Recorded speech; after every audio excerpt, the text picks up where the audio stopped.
Old mate thought he was a builder, didn't respect council's opinion, just done it himself, and then just ruined this family's stuff. Over $1 million just between those two clients, just because somebody wanted to make 20 grand rather than go the right way. G'day guys, welcome to the MTDC Lounge. This is a podcast that breaks down everything you need to know about designing and building your ultimate home and what to expect. Whether you're a DIY renovator, a budding developer, or everything in between, we'll dive into the building journey, touching on what to expect, what's next, and how to go about it. We'll hear from a heap of experienced consultants and trades about all aspects. So let's get stuck in. Welcome to the lounge.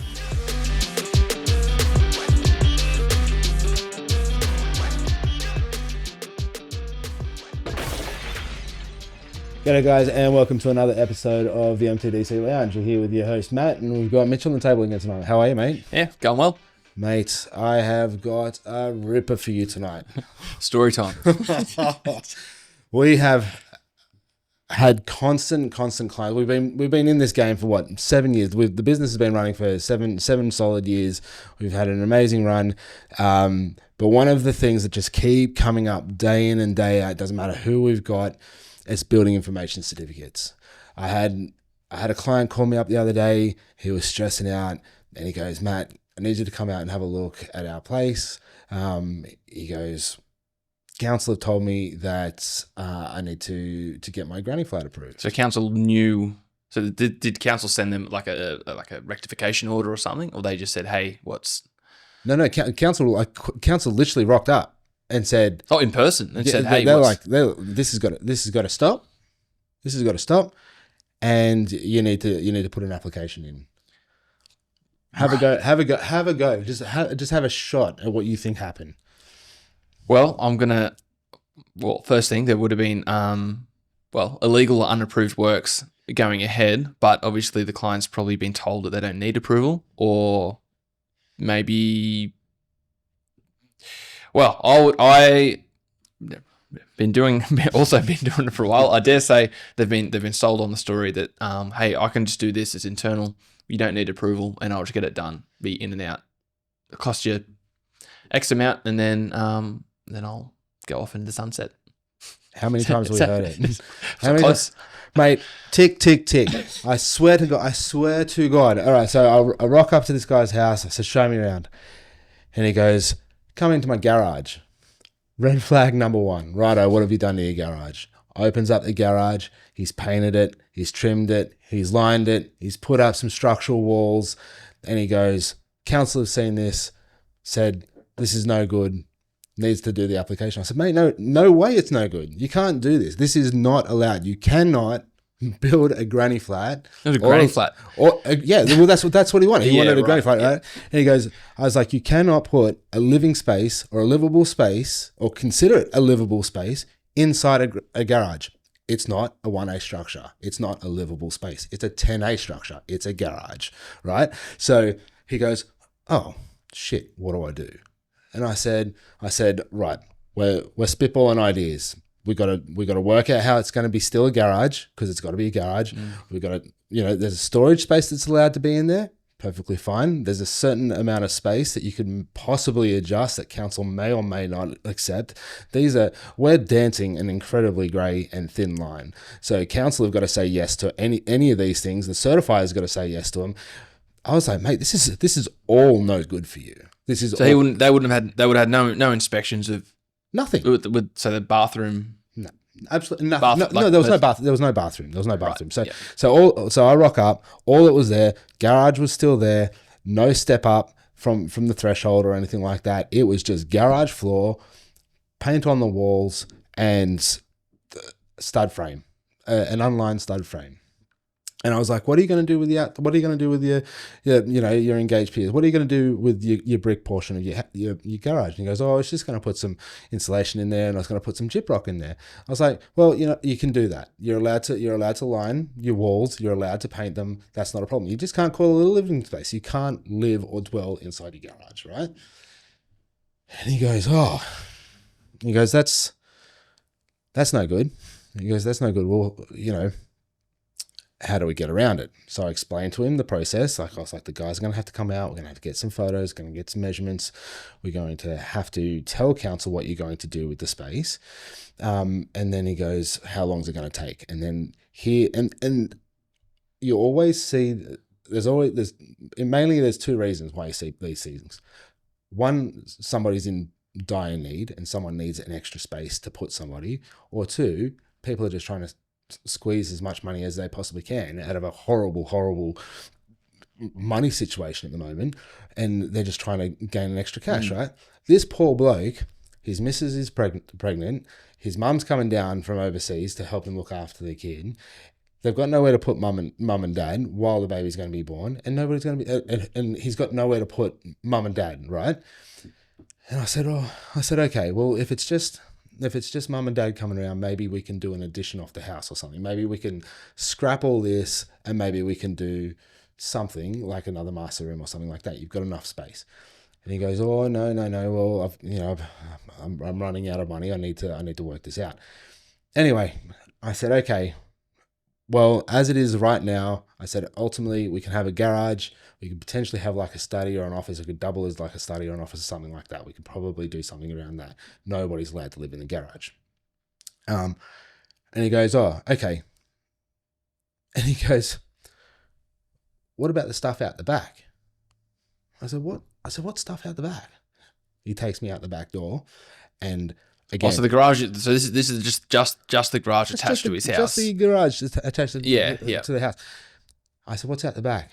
And I shit you not, there is a step up onto a floor, a yellow tongue floor, an unfinished yellow tongue floor, with a small framed out section out the back of the garage underneath his skillion al fresco. So he's a rear extension to the garage. Yeah. That hasn't been approved. That's been installed underneath a skillion roof that's been attached underneath the eave of the main house. All right. With, I'd say about 100, maybe 120 mil step up. So house, so you pick up where I'm going? Yeah. So he's got the skillion roof up the top, 120 mil step down. He's between the floor and the underside of the rafter, 2 meters. If that. So we know, not complying, because the room's got to be at least 2,400 to be a livable space. And he's put a bathroom in it. He hasn't put a bathroom in it. He started putting the fittings in there. He started putting the drainage fittings in there. And I was like, what are you doing? Like this can't be done. And I said, who told you to do this? Is this just, are you in the industry? Like, do you know what you're doing? Yeah. And he goes, no. Have a shot. Have a shot. Well, it'd be someone who just wants to get in and out. Like we see it a lot. It'd be your not the builders, because the builders would be doing it properly and doing it the right way. The licensed builders. It'd be it'd be the handyman. It'd be the handyman. Do you know how he met him? Old mate across the road did the same thing. Put a granny flat in their garage. Couldn't sell this story, mate. The guy across the road put a granny flat in the garage, and then basically old mate, our client, turned around and said, "Oh, how'd you get that?" And he goes, "Let me put you onto our handyman." He'll bang it in for you. He'll bang it in for you. Turns around and this handyman turns around to this client and goes, "Oh, don't worry about it. It's under the same roof line. Nobody's ever going to know. We're just going to attach it. And because you're not extending your roof line, or you're not extending like your covered area, you don't have to put it into council." In what world is that real? I almost tripped over myself, mate. I just couldn't believe it.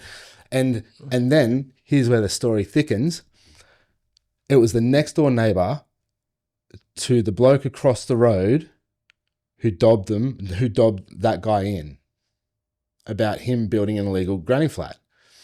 And while I was on site, he was messaging the handyman saying, I don't think I can get this approved because it's already here and it's not legal in any way, shape, or form. And he goes, oh, no, you'll get it approved. The guy that I just did the last one for said that council told him that it would be perfectly okay and to get a letter to him. So he said that the one next across the road was legal.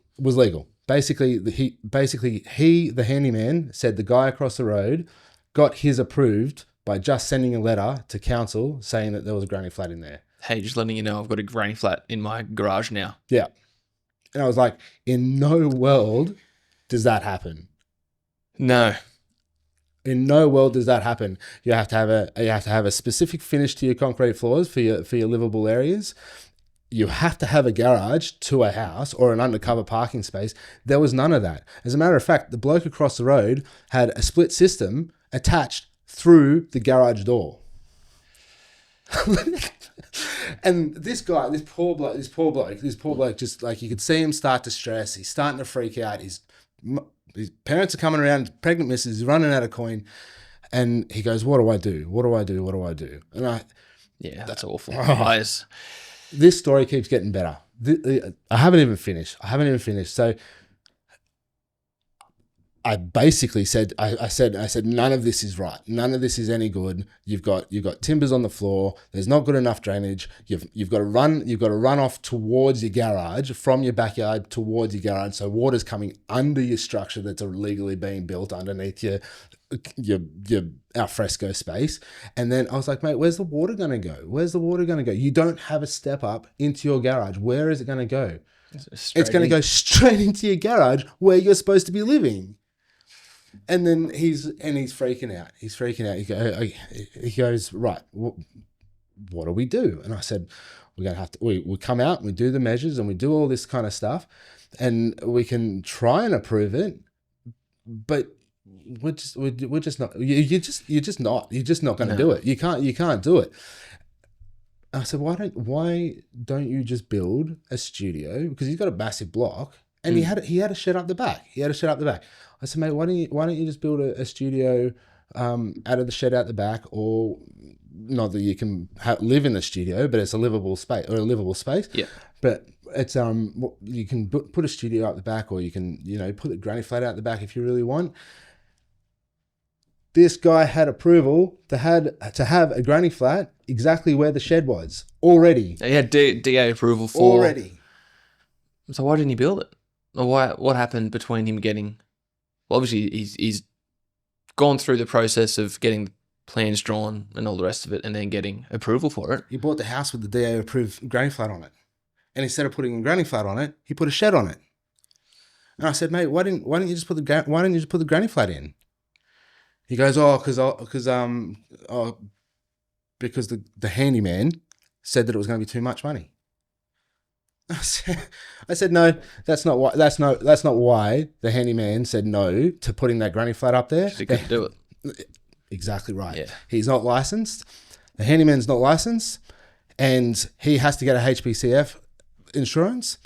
And there's no way that he has it. There's no way that he's licensed, and that's the only reason he would say no to you. This person went to the handyman and it was first a discussion about, hey, the same thing. Hey, I've got family coming over. I've got DA approval for this shed. And then the handyman said, don't do that. How about we just fit out your internal garage instead? That's exactly what he said. That's wild. And he was like, and I was just like, mate, what you've spent on doing this to your garage, you could have done to your shed and would have had an almost finished studio office. And he just went white, mate. He just went completely white.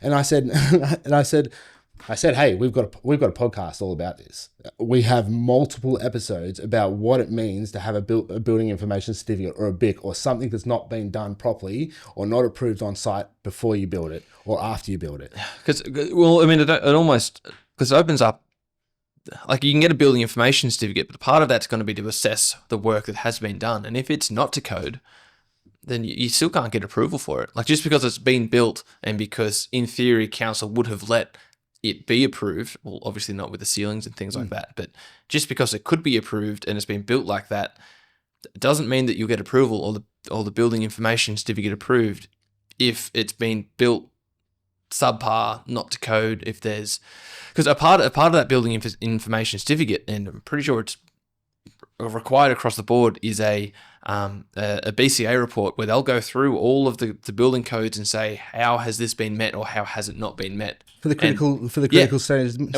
what needs to be upgraded so it's now compliant. Some of those things can be done retrospectively on site, but other things, like in this case, if you've got no step down, well, I mean, strip drainage, there are some solutions to it, but there'll be a lot of things that this had zero threshold. Yeah.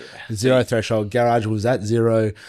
The flooring for this addition on the outside of it wasn't even tied. It wasn't even tied into the brickwork. That wasn't it was all wrong. It was all wrong. And I said I told him about the podcast, and I said, mate, I know what's happened to you so well that I could probably tell you exactly what's happened. And he said, tell me. He said, tell me. And I said, righto. Old mate said he'll come out and do it. He said that he'll do it into your garage because it's going to be easier for you and it's going to be cheaper for you. I guarantee you don't have a contract with him. I guarantee you don't have any insurance with him. I guarantee you he hasn't spoken to you about any insurance. And I guarantee you it's all cash. And he goes, yep, that's all true. There is no contract. There is nothing. There's nothing here. And I said, okay, a few things here. So he could turn around tomorrow and say, I'm done with this job, and walk away, and you've got nothing. You're done. All the money that you've spent on what you've got, for what you've got right now, it stays. It's there. Seen it happen countless times, 1,000 times. It's happened to me. It's happened to heaps of people. And it doesn't matter what happens. There's no contract. There's nothing there to protect this guy from any of the impending. No, well, it was never there. Exactly right. And who's gonna say otherwise? Who's gonna say otherwise? He's got no license. He's got no contract. It's his word against his. You know what I mean? It grinds my gears. It's one of those things that just boils. It's the whole purpose of this podcast, to stop this rubbish from happening to anybody. Like, it's just so gross, and I'm incredibly passionate about it because it's this poor bloke dropped $30,000 on materials because he's buying the materials himself and paying this guy labor in cash to get this place done, when he had a perfectly good shed to put a granny flat out the back, approved already, and it was told not to do it. And to save this handyman's this handyman lied to this bloke to save his own ass, to get some cash in his own pocket, instead of doing the right thing, getting insured and doing the job properly. And he's done it twice on the same street. Yeah. It blows my mind. This guy had nothing. He didn't have to do anything more. He had a granny flat approved on the block. He could have just built the granny flat, or he could have not been shit and said, I can't do this. Go. Or, as a matter of fact, he could have got his own builder's information. He could have got his own builder's license. He could have gone and got the home builder's license. He could have done the course himself, and then he could have legitimately paid old mate to put the framing and stuff in there. I mean, it's like by the sounds of it, there's the things that has been done without approval illegally on site in some form, like not exactly how it is. It could have been done legit. It could have been approved the way it should be. Like, there would be some adjustments to make sure it gets done properly, but it's not like what he's done now was never going to get approved if he did it down the proper channels. No. The reason this client didn't go through the granny flat up the back was because the handyman told him it was going to be too expensive. And hey, I'll do so. I've got an idea. Why don't we do this? And it'll in the garage. And don't worry about it. Nobody will ever know. It's under the same building. It's under the same roof, and council don't care. And the one I did the other week, we just wrote a letter. Yeah. To say it was all good, which was bullshit. Yeah. which was bullshit. So this guy now is afraid of spending $250,000, which it was never going to cost because the shed was maybe 4x10, maybe if that.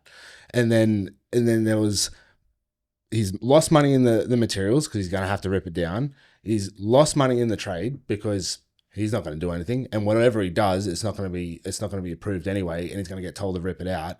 And now he's done this full circle where now he's out of money, out of opportunity. He's got his kid coming on the way, and now his parents got nowhere to stay. Yeah, it's just wrong. And he lost his job. He lost his job a couple of weeks before that. Breaks my heart. It breaks my heart that people can do that. And probably just go on to the next one. Like, I mean, two times in one street. How many more? Well, and that's the thing. And this isn't. It's, regretfully, it's not an isolated. It's not. Incident. We see it every day. We've got a handful of building information certificates underway at the moment. Either granny flats been fit out, or an extension that was supposed to be one thing or another thing, or just things that the council have come up and said, well, that's what's this? This was never approved.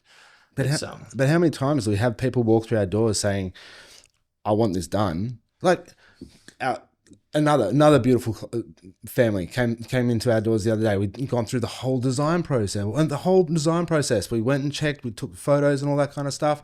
An old mate who owned the house before was a builder. I'm going to call him a handyman.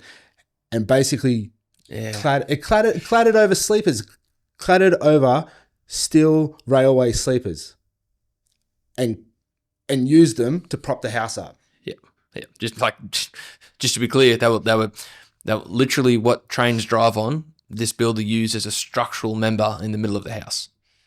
I remember.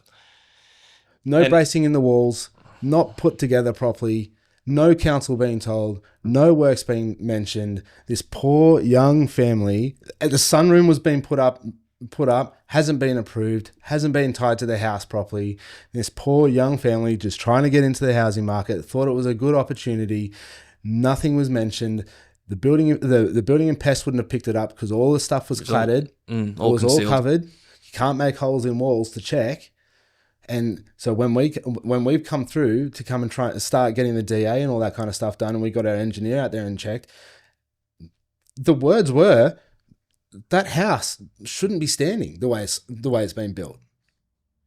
How are we supposed to have that conversation with the client? Yeah, and they've already spent money with us. How are we supposed to look? How are we supposed to? And they've spent $950,000 on the house. How do you turn around to a client and say, right, the house that you've just spent all your life savings on in the next 30 years looking after is complete shit and it should be ripped down? Who's going to afford that?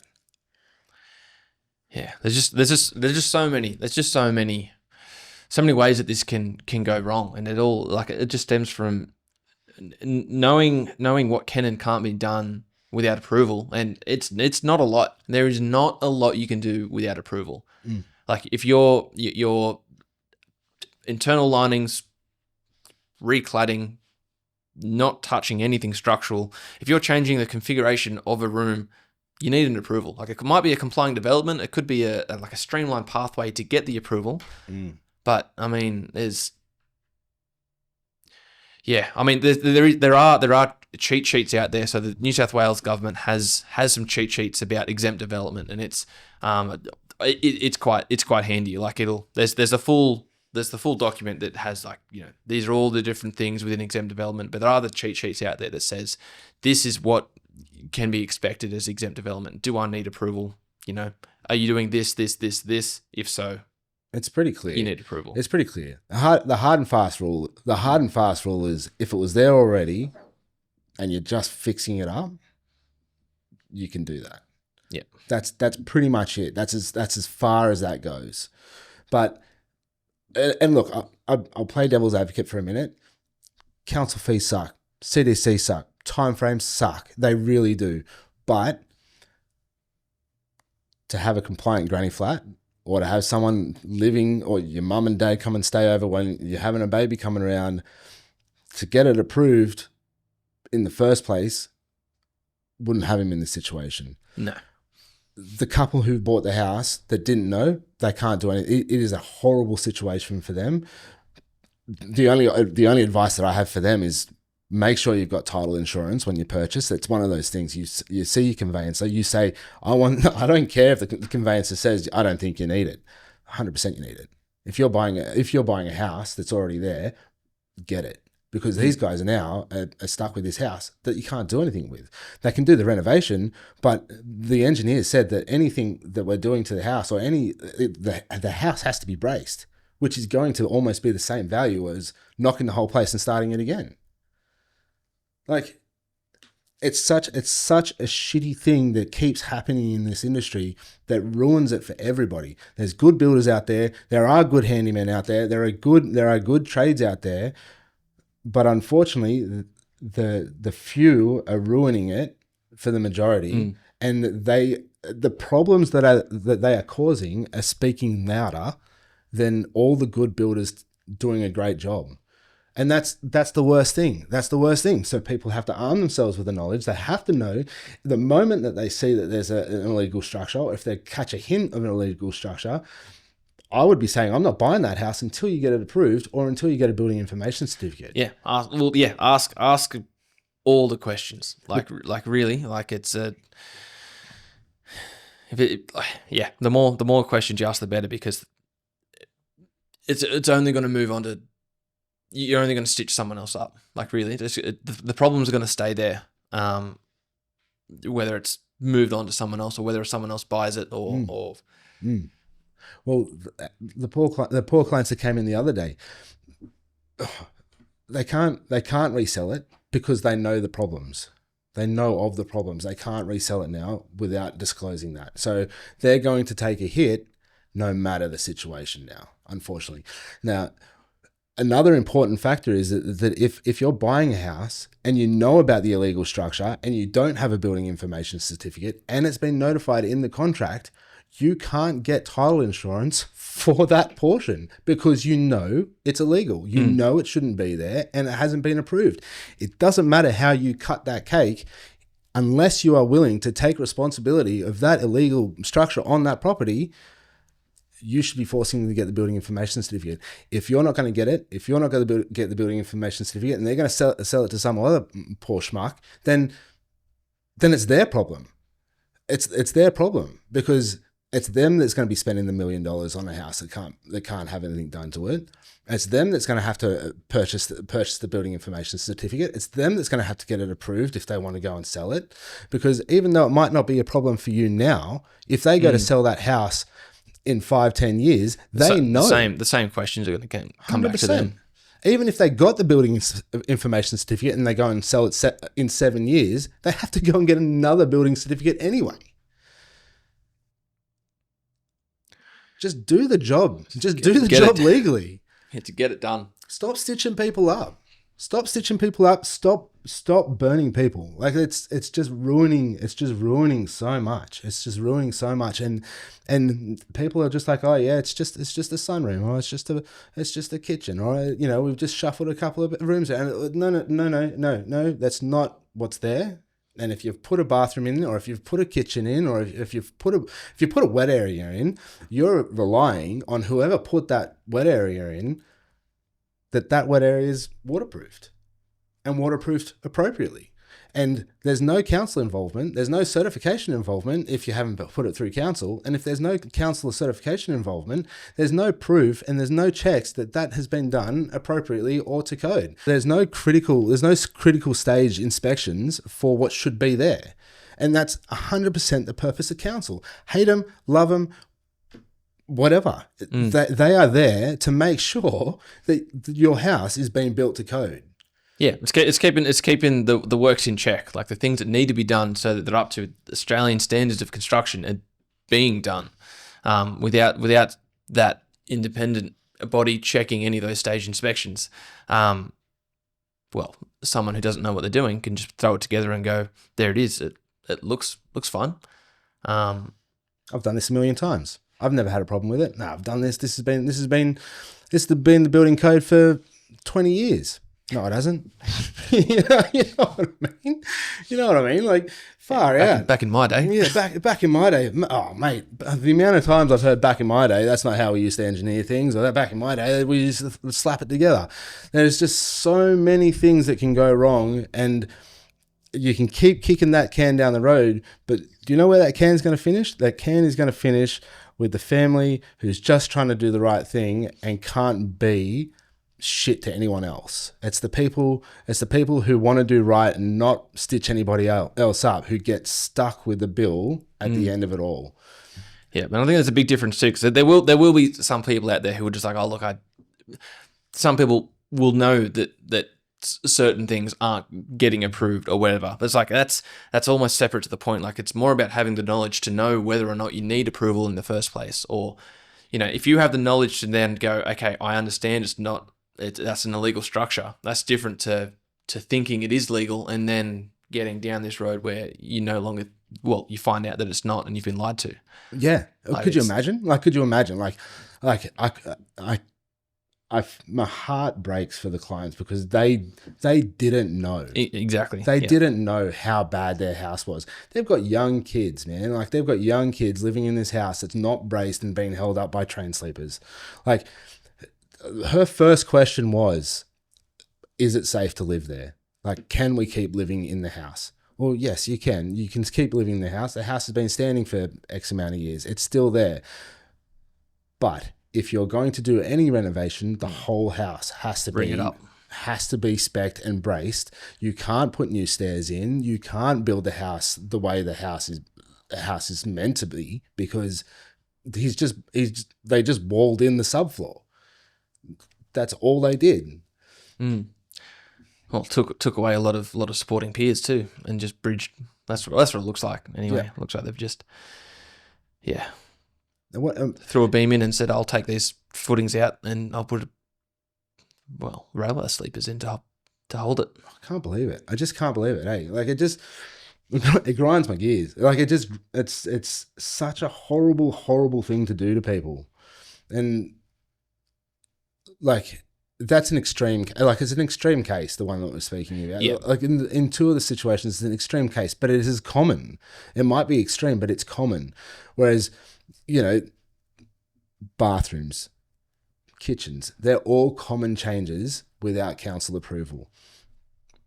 9 times out of 10, you'll probably get away with it. But it's that one time that you get a dodgy builder or a dodgy person who puts something together and it's not approved. And then what? You're down $50,000, $60,000 for a bathroom or more for a kitchen, and you've got no recourse. Sorry, there's no contract. There's no HBCF here. There's no insurance here. You're not getting that cash that you paid back. No way. What cash? Yeah. What cash? There's nothing. There's nothing. And it's just time and time again. And again, devil's advocate, it sucks the time frames. It sucks the money. But it saves time and money if it's done. When it can go belly up, it can really go belly up. Yeah. And I would even hazard a guess that council are probably so pumped and hammered at the moment, and the certifiers at the moment, and actually all the trades, all the subcontractors, all the consultants. I would say maybe 10% of our work at the moment are building information certificates. Imagine that 10% across the board.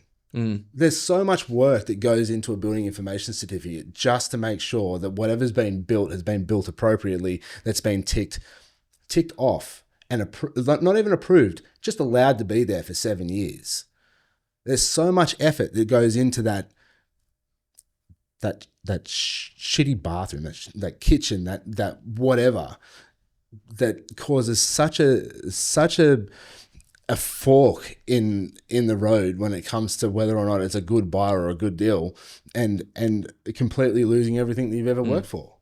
I think it's only going to get tighter as well when you're, especially when it comes to buying and selling houses. Like, I think I've noticed already that it's starting to, like, these issues are coming up a lot more at the point of sale, which means that some of these questions are being asked, whether it's the conveyancer asking or whatever. But I know your conveyancer should be doing it. Yeah. Your conveyancer 100% should be checking your title. They should 100% be checking to see if whether or not there's any illegal works. 100%. And then you're building and pest. I don't care if they've got their own building and pest. They could have had old mate down the road. It could have been a slab of beer. He could have been drinking with him for 20 years. I would be getting a building and pest report every day of the week. Every day of the week. And I don't care. Independent building pest inspection, title insurance, and a conveyancer that will not budge on a sale of a property unless they're happy that they're going to be covered for the illegal work that's been done to that house. 100%. Ran over. Thanks for listening to my TED Talk. I'm fucking sick of it. Yeah. Fucking sick of it. Yeah. Oh, knowledge. The more people, the more that people know about what you can and can't do, or what you should or shouldn't do, the more questions that people who are trying to do the wrong thing are going to have to face up and go, well, yeah, you know what, you're right, I lied, or even, I don't know, you just got to call them out. Call them out, but be aware of the decisions. Be aware of the decision. If a decision now to say, yeah, I'm going to cut council, I'm going to cut compliant development, because it's exactly what it would be.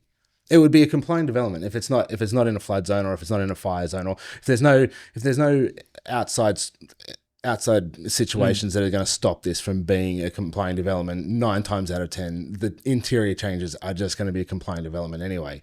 It sucks, $2,500, $3,500, whatever it might be, and then plans, whatever they might be.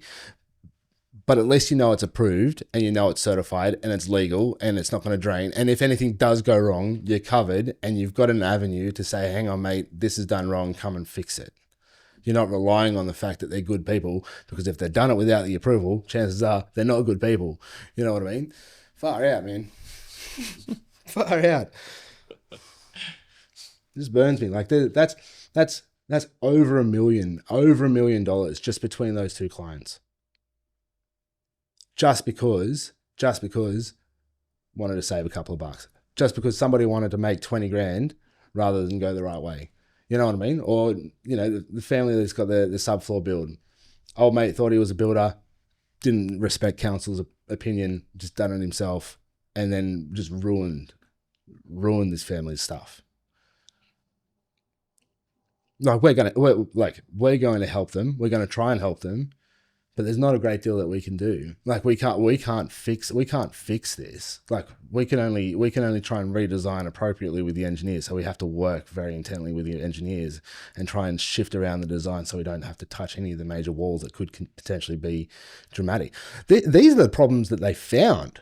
Could you imagine the problems that they haven't found? Yeah. Once you uncover some of the bits that have been, you know, clad over, or yeah. Well, I think that's the biggest thing too, is like if there is something that hasn't been approved or does look like if the 1% that you can see is no good, then the 99% that you can't see, you don't have a lot of faith. You don't have a lot of faith that the rest of it is better. And that's why builders charge so much, because they're going to go, we're going to boost this, because at the moment on the face value looks perfectly fine, but then they rip off the walls and they see sleepers, railway sleepers. Yeah, that's a very well, yeah, but like a just one, like, you know what I mean? Like the builders doing this too. Like they'd be starting through, and they'd be having, like, imagine if this one got all the way through to that stage, and like this railway sleeper was covered and was hidden, and then during construction, oh hey guys, there's this.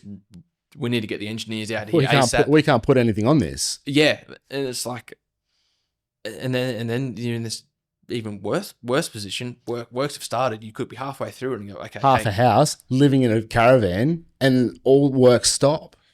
Yeah. Could you imagine that? Far out.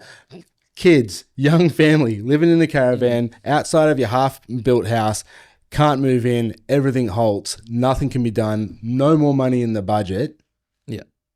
Then the builders who's trying to do the right thing, doing the right approvals and all the rest of it, are also getting stitched up.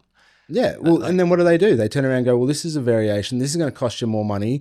I've got to rip this down. I've got to shore this up.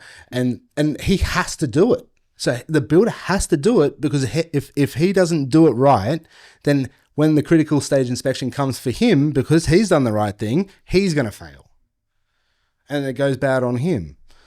So it's no good for anybody. And then what happens is the builder gets shitty. Then the clients are going to understandably going to get shitty and upset because it's their money, it's their stuff, it's their time. But the builder's blocked out a whole 6 months for that build, 3 months for that build. What is he going to do for the rest of however long it's going to take him to work out what's going on? Because the building information has to happen, engineers have to happen, planning has to come back out again, all of it. All because one bloke said, "Oh yeah, I can bang that up, don't worry about it. Should be right." It's been a solid ep tonight, and it's been one of those things that have been a passion of mine since even starting the podcast. And I appreciate you coming out and having a chat with me, particularly about this one, because you've watched me suffer through it. We talk about it enough day to day as they hit our desks. But no, guys, honestly, thanks for coming and joining us for another episode tonight. This one was a super heated one because it is very close to my heart, and I do believe that the industry can be better, and I do believe that transparency is 100% key, and I do also believe that communication with a good team would definitely navigate all of these major problems. Good note is that building information certificates can be done. Unfortunately, they are expensive, but we can, in some circumstances, we can get them approved. So it's not all doom and gloom. It is a lot of money, but unfortunately, it is the nature of our industry at the moment. Biggest takeaway from us at MTDC and you as a client or even a listener, ask your questions, clear up all your bits and pieces, make sure that your team around you genuinely care about what's happening with your house and your money. Because if it's not listened to, if it's not followed, we get these major dramas that we see every day. And we keep talking about it on the podcast. And I will keep talking about this kind of nonsense on the podcast until nobody listens anymore, or until the industry gets fixed. Until people start building. Until there's nothing to talk about. Exactly right. Until the industry gets fixed and this stuff isn't happening anymore, this podcast will continue to talk about this noise. And if you want to keep listening, if you want to keep finding out about it, make sure you like, you subscribe, and you share it. See you on the next episode. Thanks for listening to this week's ep of The Lounge. To make sure you don't miss out on the next episode, hit subscribe. We'd love to get the message out to more homeowners like you. Make sure you leave a rating and a review, and we'll see you on the next ep.